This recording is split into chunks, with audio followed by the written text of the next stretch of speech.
Hello everyone and welcome back to the Lair of the Overmind.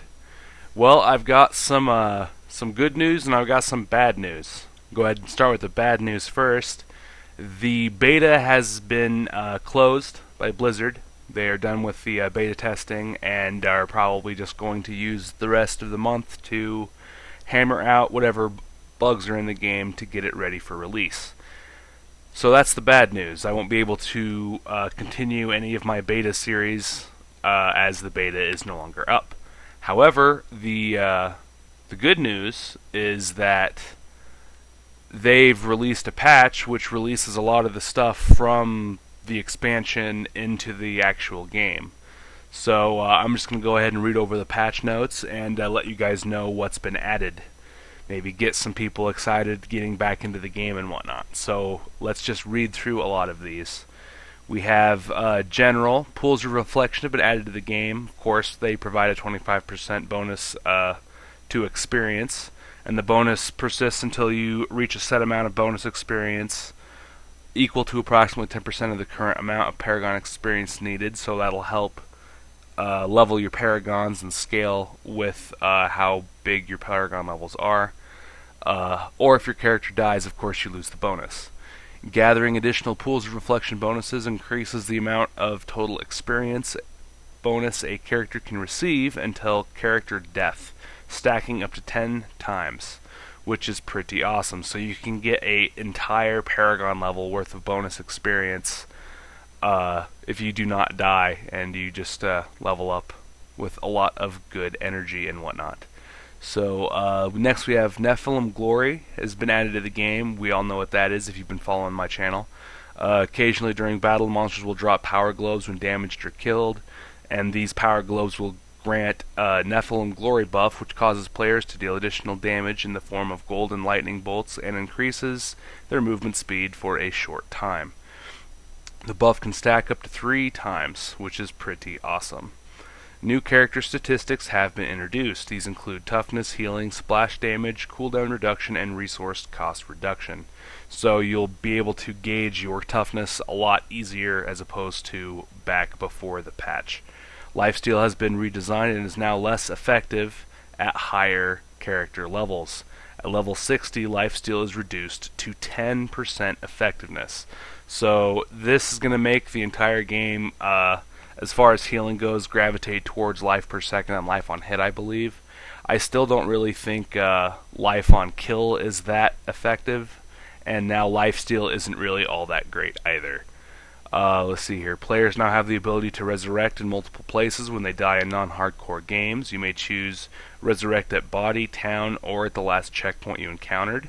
That's a very nice feature. I'm glad they added that into the regular version of the game. Players may not resurrect at their body during a boss encounter. That makes sense. They may only resurrect at their body a maximum of 3 times in a row. Player hitboxes have been adjusted to more closely represent character models, which is nice. Both male and female models of the same class share the same size hitbox. No favoritism there, thankfully.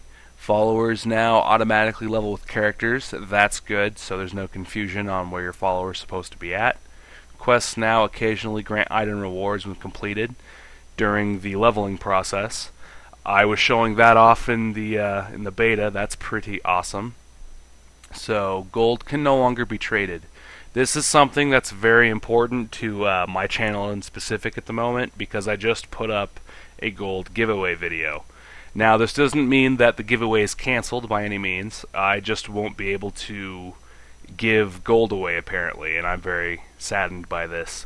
But I can still maybe give away a bunch of rare items or go and purchase some kind of gear upgrade for the winners that would equal out to about 10 million gold. I could give gems. I don't know. I'll have to talk with the winners and see about some winners and see about some kind of a compromise on that front. Just know that I haven't forgotten about you guys. I will be doing a giveaway of some sort and be giving the value of 10 million gold in some form to some players. Alright, let's see here. Nephilim Valor has been removed from the game. A lot of people are going to be sad about this, but I kind of like the change. Graphics engine has been updated to support reflections. Reflections can now be turned on in the options menu.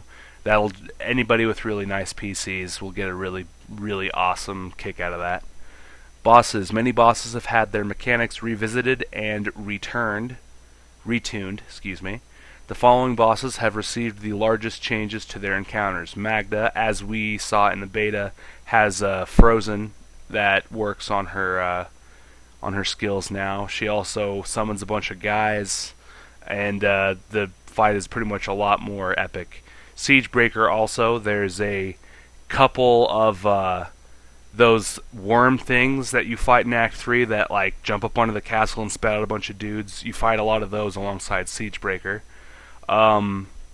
Asmodan, I believe the pools of blood that damage you don't work as the same as the ones in vanilla before the patch. They're a lot more sporadic. And then I don't know about this last one here. Let's see here. In addition, the enrage timers for the following bosses will only be enabled in Torment 1 or above. So they're bringing enrage timers back, which is some people are going to like that, some people are going to hate that. I personally think it adds a nice extra element of challenge to the game, and it keeps people away from trying to tackle difficulties and whatnot that they can't actually fight efficiently. So let's see, classes. All classes have undergone significant revision. Additional details and patch notes will be available in the near future. In the meantime, we encourage you to log in and explore the new changes for yourself. So a lot of your skills are now going to work differently than you're used to. So go ahead and log in and check those out. Go ahead and leave comments in the comment section below and let me know if your builds have changed for the better or the worse. I'd like to know. Crafting and artisans. Crafting has received several quality of life changes. Crafting materials have been condensed into 2 item level tiers, 1 to 60 and 60 to 70. This change is to reduce the amount of stash space consumed by crafting materials and simply older crafting recipes. All crafting materials currently in character inventories and stash have been converted accordingly. Interesting. All crafted items will now roll with the stats appropriate to the character crafting them, using the Loot 2.0 smart drop system.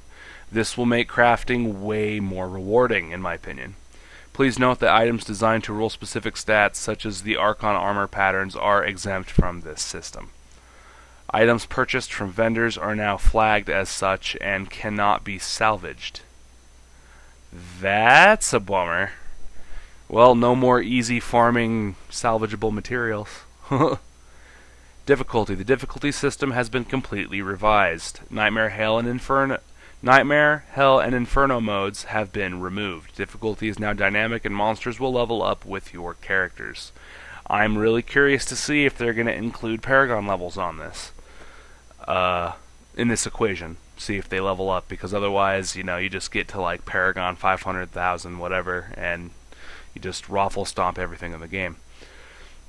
There are now 5 difficulty settings to choose from: Normal, Hard, Expert, Master, and Torment 1 through 6. Master unlocks upon completing Act 4. Torment unlocks upon reaching level 60.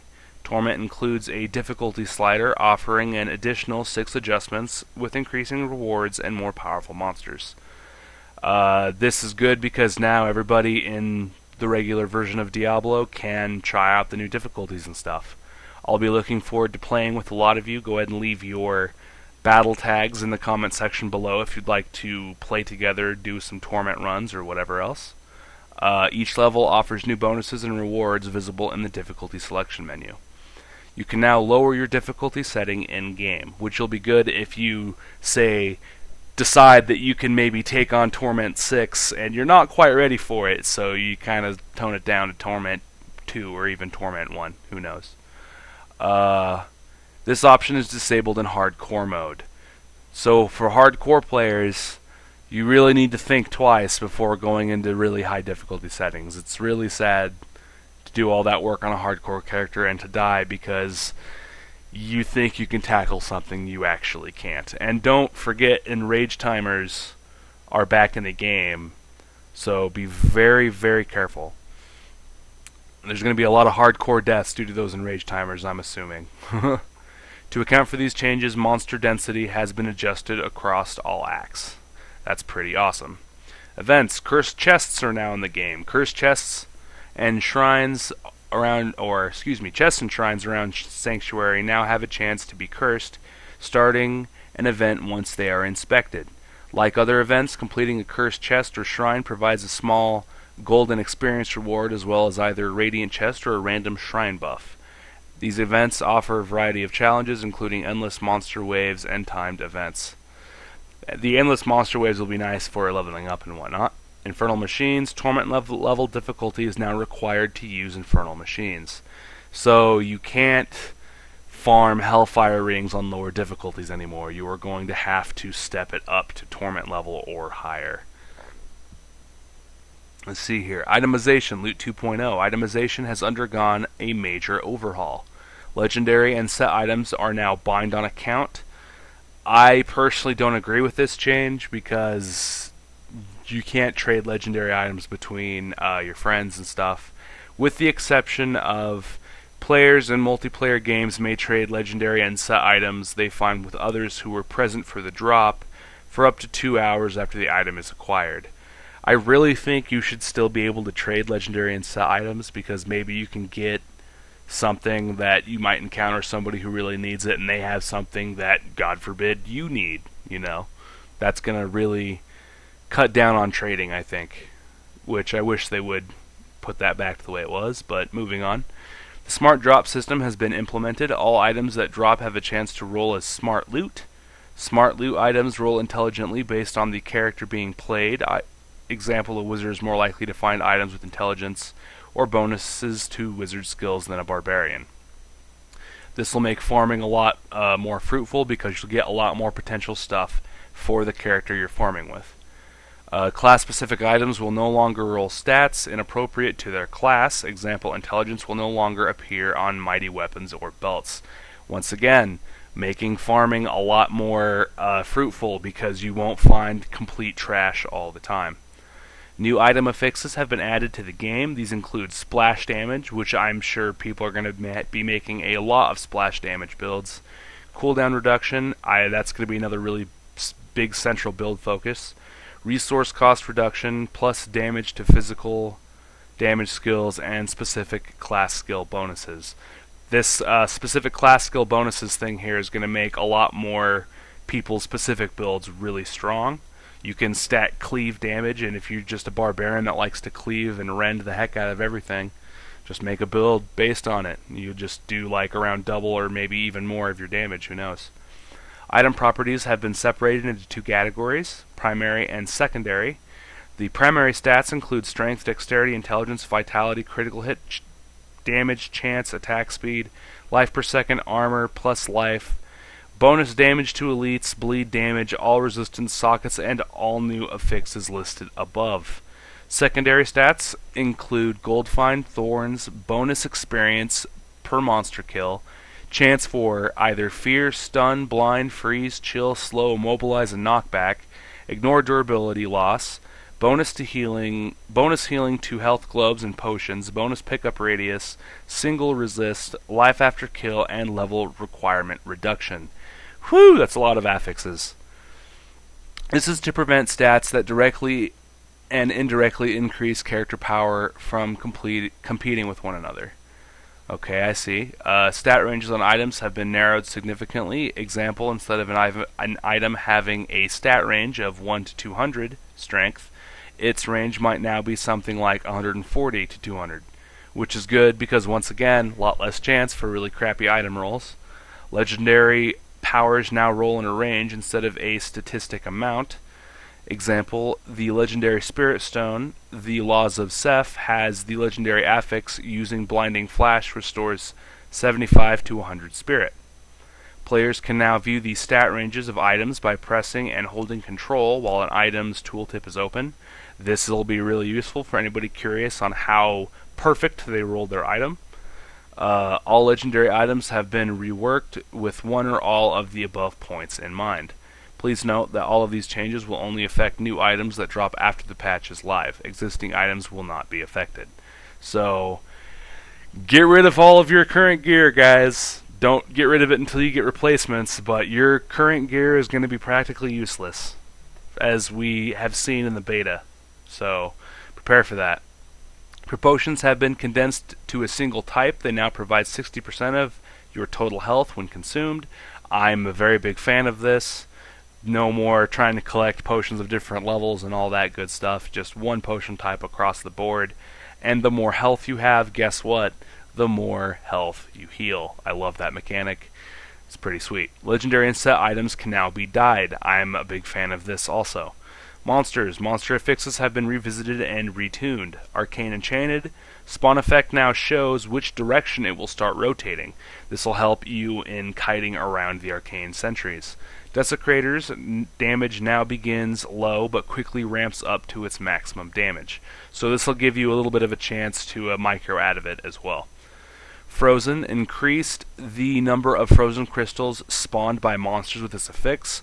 This will make you more likely to get frozen, obviously. Frozen no longer increases how many crystals are spawned based on the number of players in the game.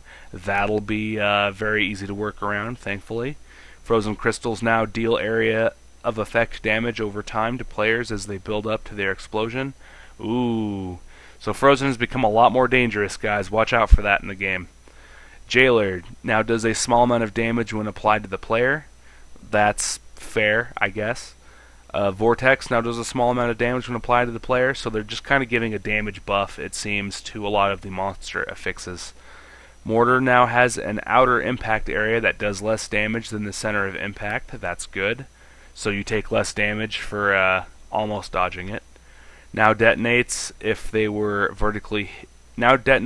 vertically hit a wall. Alright, so maybe that means that they won't damage you if you're up against a wall or something. I don't know. I'll have to check that out inside the game. Plagued. Monsters with this affix now sometimes drop a pool under players as well as under themselves. That'll make Plagued a little bit more dangerous. Reflect damage no longer reflects a portion of incoming damage. Now reflects a fixed amount of damage per attack. Ooh. So reflects damage is going to work a lot differently. I'm going to have to check that out. Elite and Champion monsters now have 5 new possible affixes. We've seen these in the beta, but I'll go ahead and go over them for anybody who hasn't seen them yet. We have Frozen Pulse. A shard of ice follows targets around before freezing in place and pulsing cold damage in a small area. A lot of people don't like this. I happen to prefer Frozen Pulse to Frozen because it doesn't actually freeze you in place. You can like micro around it and stuff like that. Orbiter, a nexus of electrical energy appears surrounded by additional balls of lightning that orbit in a large area. This will make kiting around a little bit more difficult, but anybody that has no problem with lag, which most people don't, it won't be that big of a deal. Poison Enchanted, sometimes globules of poison matter that spread in a cross pattern dealing damage to those caught in their wake. This is not too bad unless you're in really tight corridors. Thunderstorm, a powerful bolt of lightning strikes the ground, emanating a small wave of electrical energy. This could be very devastating at higher torment levels, I would assume. And Wormhole, a pair of portals appear, dealing damage as it tears unfortunate targets from their location and transports them elsewhere. I haven't really noticed too much damage from the Wormhole itself when I was playing the beta. And as I've said before, I actually view this as a more helpful method of getting out of tight spots than being an obstacle to you. Monster Density has been revisited. Density has been retuned around the new difficulty system. Elite and Champion packs now spawn a larger variation of pack sizes. So you could get a bunch of them, and it could not be even Horde. You could get a bunch of monsters in a group, and it could have Horde. Think about the possibilities with that one. Oh my gosh. Wasp projectiles can now be dodged and blocked. We also have Paragon 2.0 in the game now. The Paragon leveling system has been completely revamped. There is no longer a cap on the number of Paragon levels a player can gain. Paragon levels are now account-wide and shared across all characters. Note that Paragon levels are tracked independently between hardcore and normal modes. Normal core. Players no longer gain statistic bonuses upon achieving Paragon levels and bonuses currently earned by players have been removed. Players now earn Paragon points each level to spend in one of the 4 separate categories: core, offense, defense, and utility. Players with existing Paragon levels have been granted the appropriate number of points to distribute amongst these categories. So all the cool Paragon stuff that you saw me doing in the beta, you guys now have access to. You have the ability to make your characters a lot stronger than they were, and with Loot 2.0 in the game as well, people will be finding upgrades left and right without any kind of a problem. With these changes in mind, the Paragon leveling curve has been updated. Note that all Paragon experience earned across all characters prior to this patch has been totaled and recalculated into your new account-wide Paragon level. Paragon points can be allocated by clicking the Paragon button in the character, paper doll, and an inventory screen. That'll be pretty easy to find. You just to go to your inventory. Your Paragon will be located right underneath your level. Social features, clans, and communities have been added to the game. Clans. Anyone may create a clan, and doing so gives access to the clan window. Joining or creating a clan displays your clan tag next to your name. Clan members can view the members' roster, a private chat channel, and a news and info tab for clan affairs and information in the clan window. Clans support up to 120 members and require an invitation to join. Players may only be a member of one clan at a time. I will be making a clan, you guys. For anybody who wants to join my clan, go ahead and send me a friend invite in game. My gamer tag is the Overmind, all one word, number 1438, and I'll go ahead and put that in the description below as well. So anybody who wants to join the clan, go ahead and send me an invite, and we'll take it from there. Communities. Anyone may create a community and can view their community details in the social tab. Community members have access to their members' roster, a dedicated chat channel, and a news and info tab for sharing stories and community information. Players may join any number of communities they wish. Communities do not have a membership limit. However, if the number of members exceeds 100, only officers and above will be displayed in the members' roster. Communities can be designated as private or public. Private communities require an invitation to join. Communities are organized by categories, including but not limited to classes, regional, and game type. I will also be making a community for this channel and for doing stuff in game, just like a clan. Once again, if you guys want to join a community that I make, go ahead and send me a friend invite in game or whatever. Leave your battle tag below. You know, we'll get in touch. We'll figure it out. User interface. Several quality of life changes have been applied to the user interface. Whew, man, this video has been going on about 23 minutes. Tiring.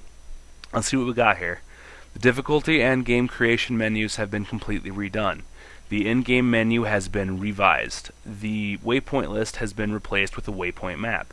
Skill tooltips now show damage type if advanced tooltips are enabled.